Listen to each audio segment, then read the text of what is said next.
Okay, shalom, shalom. Faithful few, on a quick hitter on your speech and your conduct. First and foremost, we're going to say, Qala Yahweh, Ba'ashem, Yahweh Shai, Ba'ashem, Kadash. Double honor to the elders and apostles of Great Millstone that taught us the truth and we well. Shalom, shalom. Shalom. First precept I'm bringing out is Sirach 27 and verse 4. It reads, as when sifted with a sieve, the refuse remaineth, so the filth of a man is in his talk. All right. So, you know, when you, it's a process like that I did like back in like the military. But when you turning in like brass and stuff, you shake the you know, the excess rounds, and you get, you know, what you actually want inside the sieve or whatever, and everything else falls out. The trash falls out. So basically, in this process, that sieve is basically what a man, how his talk is, and going into his conduct as well. So you actually get what that person is by their talk. That's what that scripture is talking about. All right. I'm going to go to verse 5. Actually, down to verse 6. No, verse 7 says, the furnace proveth the potter's vessel, so the trial of a man is in his reasoning. You know, how he, when you go into that word reasoning, it's talking about basically his intelligence. How do you get his intelligence? By hearing him speak first. All right. Verse 6, it says, the fruit declareth if the tree hath been dressed well. It says, so is the utterance of a conceit in the heart of a man.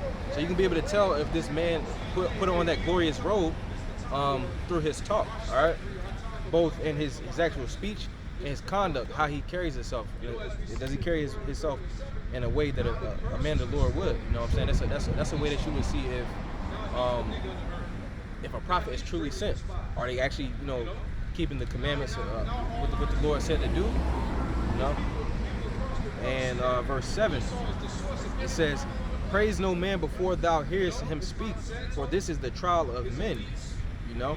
And just going into what the other verses were saying, you can't commend somebody before you hear what they got to say, man.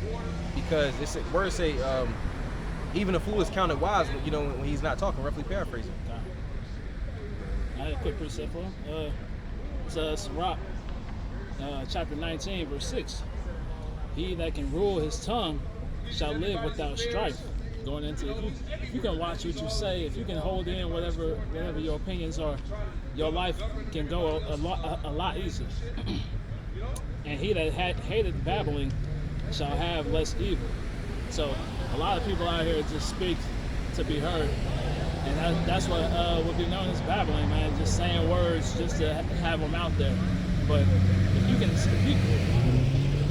stop doing that, then it's like you will have less evil, as it says. Your life will go along a lot smoother if you cease from babbling. Got a quick one. Use that, bro? All right, this is Sirach 21 and verse 25. It says, the lips of talkers will be telling such things as pertain not unto them, but the words of such as have understanding are weighed in the balance. All right. So if you truly, you know, if you're a man of the Lord, you got this understanding. What you say is going to be weighed in the balance. Like you're going to, scripts say that, you know, a wise man, which I'm paraphrasing, a wise man, I guess, for lack of better words, he searches both time and season, you know. So he's going to say a word in due season, all right? Because you have to watch what you say, because what you say is going to condemn you or justify you, all right? This is Sirach 19 and 6. It says, he that can, did you already read this? Oh, God, yeah, that's it. Oh, dang, that's the spirit. Verse 7. It says, rehearse not unto another that which is said, which is told unto thee, and thou shalt fare never the worse. All right, so you don't want to sit up here and tell what you heard from somebody else. You know, that goes into like the spirit of gossiping, man. You're not trying to be into that, man. All right, this is verse 8. It says, whether it be friend or foe, talk not of other men's lives, and if thou canst without offense reveal them not. You know, and that's ultimately going back into gossiping as well. It says, I'm gonna read it again. It says, wherefore, it says, whether it be friend or foe, talk not of other men's lives. You know, because scripture also say, meddle not in another man's affairs, man. You deal with what you got on your plate, man. Don't be a busybody. All right. It says, and if thou canst without offense reveal them not. So even if you can, without offending them, don't tell them, man. That's what the word says. Like you shouldn't be out here spreading someone else's business, man. All right. You got something, bro? I got a question. This is 1 Corinthians 14 and 40. Let all things be done decently and in order. Right, so you gotta be very mindful of the way that you approach people, the way that you are choosing to, speak. Don't be too quick to speak. Think before you speak. You gotta be very mindful of these things because you don't know who you could be talking to. You don't know what you could be saying and how that could offend somebody. You just gotta be smart with how you move, man. And words are powerful, man. So I'm gonna grab Matthew 12 and I'm gonna start in 36. But I say unto you, that every idle word that men shall speak, they shall give account thereof in the day of judgment. For by thy words thou shalt be justified, and by thy words thou shalt be condemned. So your judgment's gonna come off of how you speak about things. There are people who come out scoffing against the prophets of the Lord, man, and they're gonna have to answer for that in the day of judgment, man. Con. You got some more? Let me see.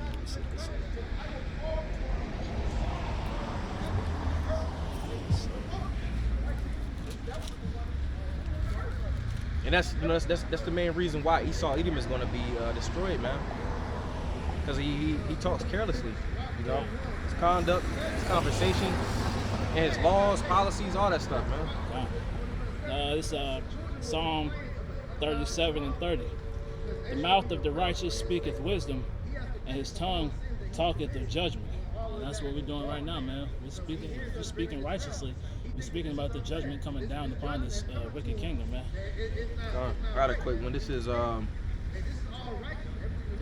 Sirach 19 and 10. It says, if thou heard a word, let it die with thee, and be bold, it would not burst thee. So, going back up to verse 7, if you hear a word, you don't gotta, run and tell it to somebody else, man. Just keep it to yourself. Verse 11, it says, a fool travaileth with the word as a woman in labor of a child. So a fool travaileth with that word because he got to get it out. Just like the next verse is going to go into, it says, as an arrow that sticketh in a man's thigh, so is a word within a fool's belly. And your belly being that inward man, going back to your mind, your spirit. So it said an arrow that sticks in the thigh, man. When you got like a bullet wound or like an arrow or something, you got to get that out, man. So it's saying the word is like an arrow that you got to get out,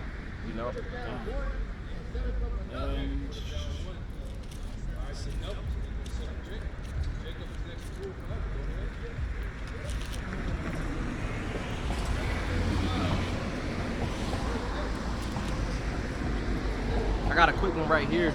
You got okay. This is Sirach 20 and verse 1. It says, there is a reproof that is not comely. Again, some man holdeth his tongue, and he is wise.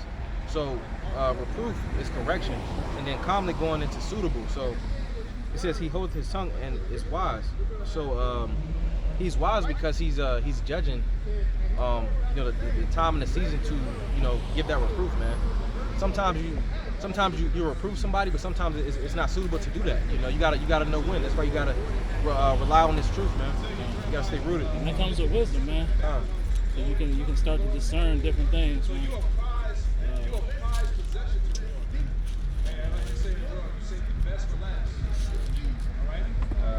Got a quick precept. This is Proverbs 15.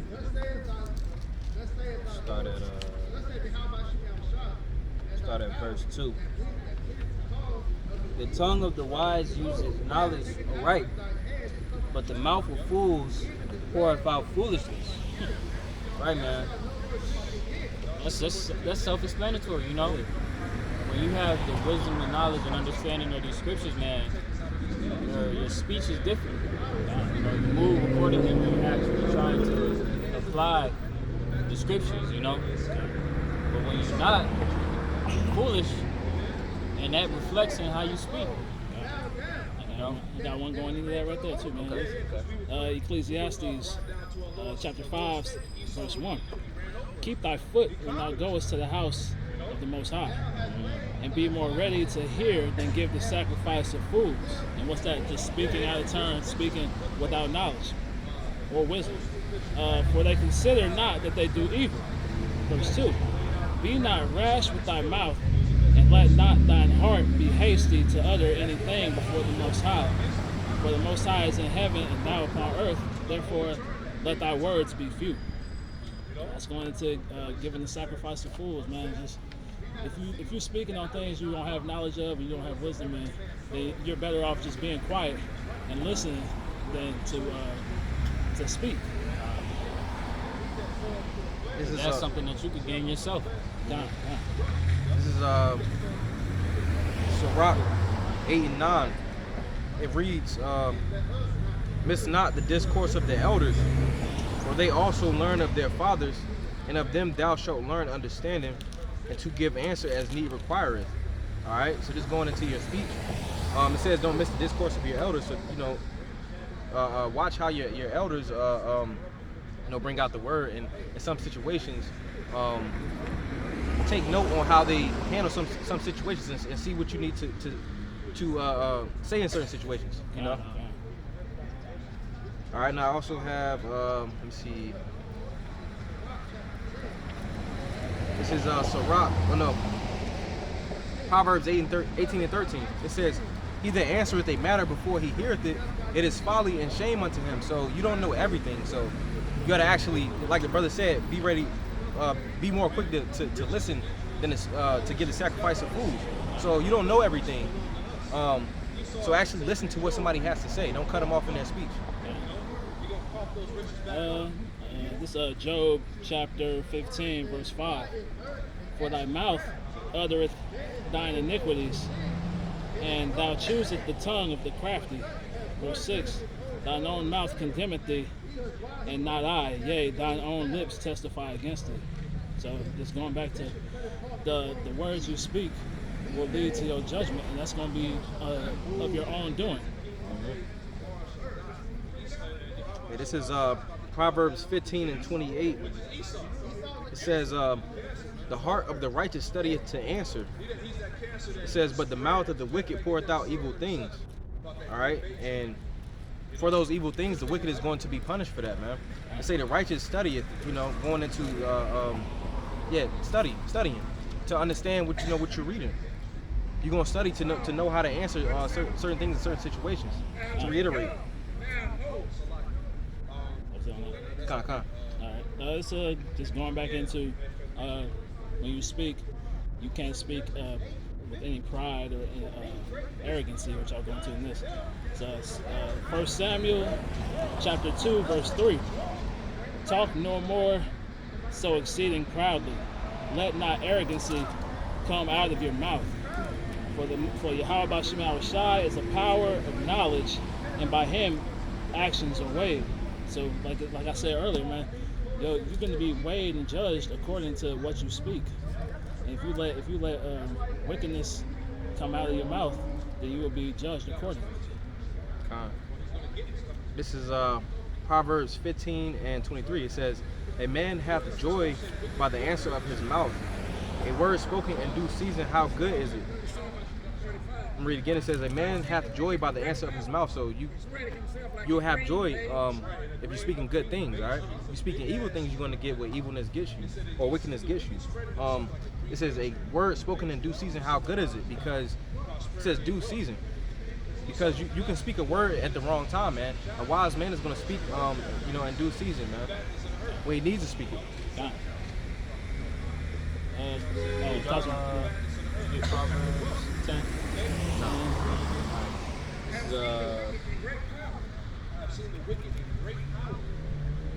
Start at 11. Proverbs 10 and 11. The mouth of a righteous man is a well of life, but violence covereth the mouth of the wicked. Hatred stirreth up strifes, but love covereth all sins. In the lips of him that hath understanding, wisdom is found. But a rod is for the back of him that is void of understanding. Men lay up knowledge, but the mouth of the foolish near destruction. Right, man, and that's just how the righteous move, man. The righteous have a certain type of understanding and knowledge to be able to know how to discern their speech, and that in turn reflects in how they move. You know, but the foolish, they speak, and that comes to their destruction. You know, like people that are quick to speak on certain things, you know, and then the next thing you know, it can result in violence, it can result in their death, you know. Just wisdom and knowledge, you get a certain type of understanding of how to move. Grab James 1:26. And then you can grab James chapter 3. I got a quick one before you go into that. This Proverbs 15:1, it says, "A soft answer turneth away wrath, but grievous words stir up anger." You know, so sometimes you might have to use soft words, man, just out of wisdom. And soft being in tone, you know, your word choice, just things like that, just to you know, get yourself out of that situation, or get yourself out of that situation. Like I said, we gotta be through the spirit. Wise as serpent, harmless as doves, man. So sometimes the times don't permit for you to be all brash and have explosive speeches to people. Sometimes you gotta speak softly to them in order to get out of a situation. God, so James what? You can do James chapter 3, starting 1. Got it. Said James 3:2. You do 1:26. 3:1. Alright, this is James 1:26. If any man among you seem to be righteous, seem to be religious, and bridleth not his tongue, and bridleth not his tongue, but deceiveth his own heart, this man's religion is vain. And that word bridle, a bridle is what you put in a horse's mouth to control where they go. And so if you don't have control of your speech, then where they come from? God. 26. If any man among you seem to be religious, and bridleth not his tongue, So you don't have control of your tongue or your speech. but deceiveth his own heart, this man's religion is vain. God, so our people speak in vanity because they have no control over the things they say. Hey, I got a quick one. God. You got your phone, bro? God. God, I got it.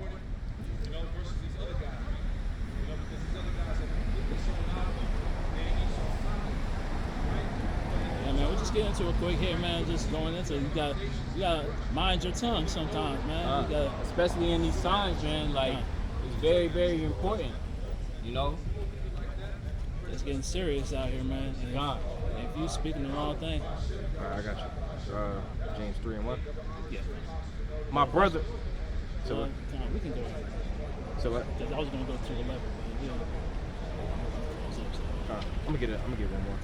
This is Psalm 39:3. It says, I said I will take heed to my ways, and I sin not with my tongue. I will keep my mouth with the bridle while the wicked is before me. I was done with silence. I held my peace even from good. And my sorrow was stirred. My heart was hot within me. While I was musing, the fire burned. Then I spake with my tongue. So that's in a situation where, you know, King David was he was angry about something, but he waited till he cooled down, and then he spoke with his tongue, man. So if you was ever in a situation to where, you know, you was pissed off about something, give it a little bit of time and then cool down and then speak when you you know, you got your thoughts correct. All right. That's it, bro. That's it. That's more. All right, so we can go ahead and close it out by saying, Call Allah, Yahweh, Ba'ashem, Yahushai, Ba'ashem, L'Kakadash. Double honor to the elders and apostles, great millstone that told us the truth and well. Shalom, shalom. So, Baba Ball. Baba Ball.